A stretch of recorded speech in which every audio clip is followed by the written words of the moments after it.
Hi TMNT fans, it's Donald again to talk about episode 16, The Pulverizer, in which we see the Shell Racer, the turtles meet a fanboy, and Donnie becomes a sensei. That's a lot to fit in 20 minutes.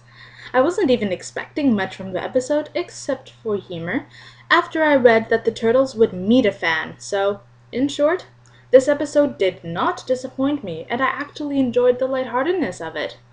Sorry, Santia 1, we're going to have to agree to disagree with this episode. The Shell Razor, starting off, has to be the coolest TMNT mode of transportation ever. A dead subway car turned armored vehicle outfitted with weapons and multiple screens? Donnie, you've outdone yourself. The Shell Razor would have been enough to make the episode awesome if it wasn't a waste by the end of it. Why can't any of Donnie's creations last more than one episode? Metalhead didn't, the patrol buggies fell apart, and I know, Donnie didn't invent his Najinata, but it doesn't appear for more than a few seconds at a time. Elder Tenchi pointed out that the episode gives a lot of props to Donnie because we see him in all his tech-savvy, disciplined ninja and medicinal guru glory. But let's be honest, Donnie was the turtle left out of the action until his brothers called him anyway, and he's partially responsible for the mess with the power cell. And why is that? Because his decision to be a decent guy let the Krang get away. Seriously? Things never go Donnie's way, and it's starting to tick me off a bit. Moving on to the Pulverizer. Okay, to be honest, I felt a little awkward watching him because he's not that different from any of us. Admitted, you've imagined yourself kicking butt alongside the turtles. However, this guy still gives turtle fans a bad rep because unlike him, we're, at least I hope we're not, deluded enough to believe we could hurt anybody without practicing any kind of fighting technique. Elder Tenchi and Ronnie 383 were right on the nose when they pointed out why people hate this guy. He had no foresight and no desire to work to become a hero. Extremely annoying. Unfortunately, the Pulverizer hasn't given up on the vigilante mission, but whether we'll see him again is up for debate. Personally, I'll be glad if we don't.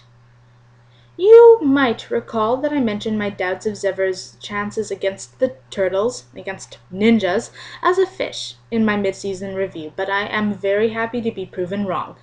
His moves were great. He's arguably better than he was before he got mutated. Nice work by the animators to make him so badass. Even better is that he's got this venomous bite that had Raph talking crazy. I didn't even see that coming.